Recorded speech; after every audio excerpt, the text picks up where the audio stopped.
thank you, Carrie, and thank you to Sherry and to Ron Kotsudik as well, and most of all, thanks to everyone for turning out tonight. So, you know, like Ron said, I announced that I was running back in June of 2017, and I can, you know, like everybody here, I was tremendously concerned about the representation that was coming out of this district with Congressman Grothman, you know, and as each month has gone by, as every week goes by, with every passing day, I am more and more concerned about the direction of this country. Right? Watch the news at night. Every single day there's another manufactured crisis that is coming out of Washington. Right? And all this, you know, in these crises, they are hurting us as a country. I think it's endangering our national security. And it is diverting attention from the important issues that working families in Wisconsin and across the country are facing. Right? So let's start with healthcare. Right? We live in the wealthiest country in the world, and nobody in this country should have to choose between buying groceries and paying their medical bills.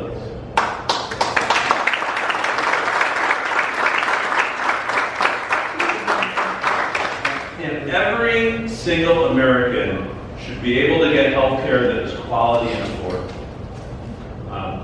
So, you know, I think that there are simple things we should be doing that make a world of sense that the vast majority of Americans, whether they are Democrats or Republicans or independents, support to make healthcare more affordable. So let's start with making sure that nobody with a pre-existing condition has their coverage taken away. That should be entirely off the table. Secondly, I think that middle-aged Americans should be able to buy into Medicare. Right? Absolutely. And then there are sensible things we should be doing immediately to drive down the crazy cost of prescription drugs in this country. Right? So there is no reason that Americans shouldn't be able to import prescription drugs from safe countries like Canada when big pharmaceutical companies drive up the cost. Medicare, it has 60 million people that it covers. Why can't you use that bulk purchasing power to negotiate and lower the cost of prescription drugs? The VA is allowed to do it. The Department of Defense can do it. We should allow Medicare to do the same thing right away. Yeah.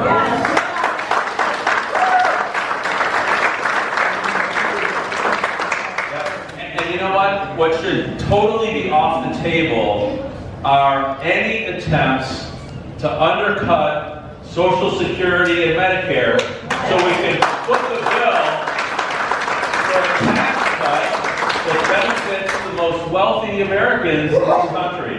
Right? These are people pay into Social Security and Medicare. They are hard-earned benefits. And politicians, it's not their money, it's all of your money. So that should be sacrosanct and off the table as well. You know, I could go on and on about all the important issues that hardworking families in Wisconsin are facing, but we're not going to make any progress on health care and those other issues until we have new and different types of leaders in Washington. Right? Yeah. Right? Yeah.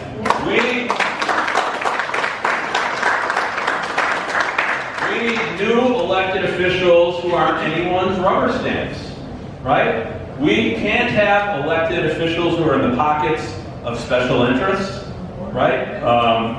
We can't have elected officials who are the rubber stamp of the party's leaders.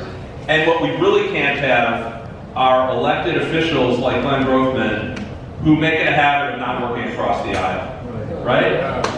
So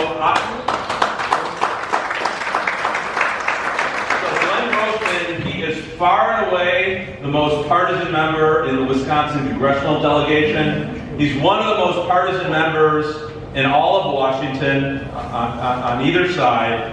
And to me, that defies logic, it defies common sense, it defies the way we do things here in Wisconsin. You know, I've been married, my wife is Stacy. We've been married for 27 years. To have a successful relationship, to have a successful marriage, there has to be give and take. In our daily lives, right, at work, it can't be my way or the highway, or you would be out on your you-know-what, right? So, people in this district deserve better. I think we have a great chance of flipping the seat. So I'll just list out a few of the reasons why we are going to win this election. First of all, Democrats are fired up. We have great candidates, and I'm looking at Caleb right now, but there are a bunch of you who are running up and down the ballot. So we saw that Caleb Frostman, he flipped a plus 17.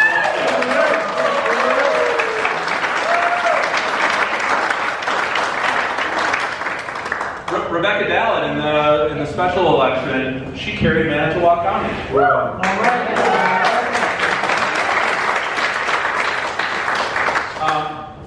The issues that I spoke about, lowering healthcare costs, the importance of new leadership, those aren't Democratic issues, right? So, our message, wherever we go, whether it's Port Washington or Portage, whether it's Manitowoc or Sheboygan, people are looking for those things. They're looking for those things. So we have 55 days to the election. Time is racing by Lewis County, but we have 55 days. The only way we can do this is by having all of you canvassing, talking to your neighbors, making sure that people understand the issues that are at stake, and encouraging people to get out there and vote. So I thank everyone so much for being out there. I thank Carrie for that nice introduction. Everyone here, Sherry, for putting such a great dinner together. Rita. And Rita as well. You're here, Rita. We have to go out and do this. It's too important. So thank you all.